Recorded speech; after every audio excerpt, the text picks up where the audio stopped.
Magandang araw Pangasinan, magandang araw buong mundo. Narito na naman ang mga balitang nakalap ng Pangasinan Watch.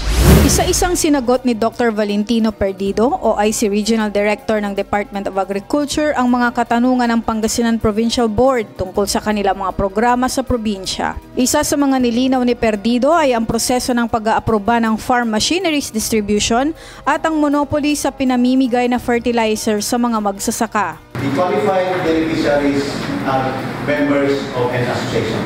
Okay, Farmers Association, the Irrigators Association, or cooperative.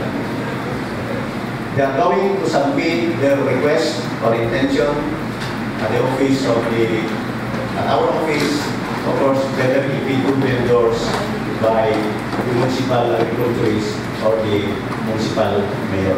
Sinagot din ni Perdido ang tanong ni Binse sa sinasabing puro swire fertilizers di umano ang kanilang pinamamahagi sa mga magsasaka. It was bidden, connected for bidding, and you will be receiving those fertilizers in time already. I still don't know what brand of those fertilizers.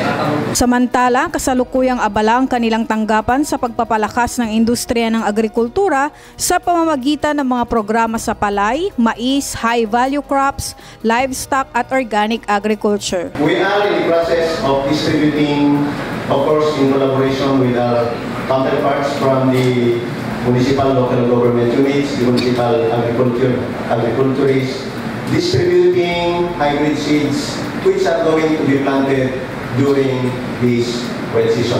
Patuloy ang pagsasagawa ng Public Employment Service Office o PESO ng mga job fairs. Ito'y upang tugunan ang pagdami ng mga nagsisipagtapos. Sa probinsya, humigit kumulang 2,000 ang nabigyan ng oportunidad na magkaroon ng trabaho sa loob at labas ng bansa sa taong 2014.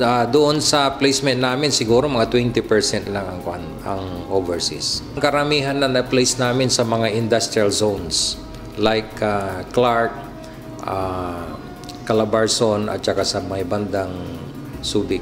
Isinusulong din ng ahensya ang Career Employment Coaching Program upang mas mapaghandaan ang mga Pangasinense sa paghahanap ng trabaho. Ay umiikot kami sa mga iba't ibang eskwelahan sa buong probinsya, yung high school graduating students at saka mga college graduating students para maturuan sila kung paano ang mas tamang pag-prepare ng kanilang resume, gano'n.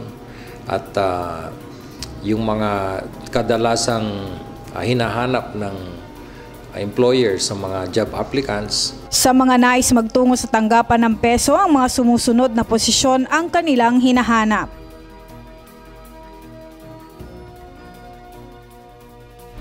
Nanumpa ang mga kauna-unahang opisyal ng Federation of Senior Citizen Association sa lungsod ng Dagupan. Itinalaga bilang Pangulo ng Samahan si Luz Geminiano. Inaasahang maglilingkod ang mga ito mula 2015 hanggang 2018. Pinangunahan naman ni Mayor Belen Fernandez ang panunumpa ng mga ito sa bagong tayong Senior Citizen Hall and Activity Center. Di po ako hihinto.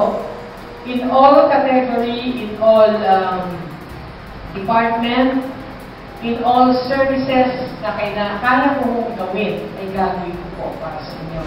Kabilang sa Pasyar Pangasinan na programa ng provincial government ang pag-iistima sa mga mamamayan ng Pangasinan upang makita ang kagandahan ng sariling lalawigan. Lula ng provincial bus, bumisita sa Kapitolyo ang mga residente ng Doyong ng bayan ng Calasiao upang makita at mamalas ang transformasyon na naganap sa mismong Capitol Complex at sa buong lalawigan. Malugod naman silang tinanggap ni Board Member Amado Pogi Espino III bilang representante ni Governor Amado T. Espino Jr. Bayan ng Calasiao, na masasabi niyo po na nagtatrabaho ang provincial government hindi lang po para sa inyo, kung hindi po sa mga susunod na henerasyon na sila rin po ang dahilan. Kayo pong mga magulang, mga senior citizen, kung bakit po kayo nagpapagod, nagsasakripisyo. Hindi lang po para sa atin, kung hindi po para sa ating mga anak, sa ating mga apo. Pinangunahan ni Municipal Councilor Joseph Bauzon ang nasabing pasyar kasama ng mga opisyal at mga senior citizen ng nasabing barangay. Magkakasama po tayo, sabi nga po ng ating dalawang board members. Magkakasama po tayo lahat na pangalagaan ang kinabukasan ng mga susunod na henerasyon ng Pangasinense. Smoked, Yan ang naging tema ng official kick-off ng Tinapa Festival ng Bayan ng Rosales sa pakikipagtulungan ng SM City Rosales. Binuksan ang selebrasyon sa pamamagitan ng 101 Ways to Cook Tinapa competition na nilahukan ng iba't ibang barangay sa nasabing bayan. May gumawa ng tinapa dynamite at rolls, sushi at cordon bleu, sisig, ginataan at steak. Nahirapan ang mga hurado dahil sa angking sarap ng bawat dish. Pero ang namukod-tangi at nag-uwi ng grand prize ay ang tinapa sisig in crispy dumpling wrapper ni Gerald Cabanada ng Kabalawangan Norte. Ang pagbuo ng festival na ito ay hudyat umano ng pag-unlad lalo ng ekonomiya ng Rosales dahil sa pagpasok ng maraming oportunidad, ani Mayor Casareno.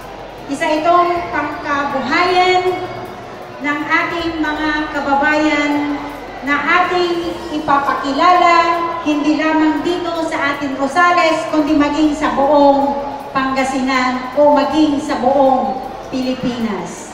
This is also to promote, to expand the tinapa industry, thereby making it as the one town, one product of Rosales.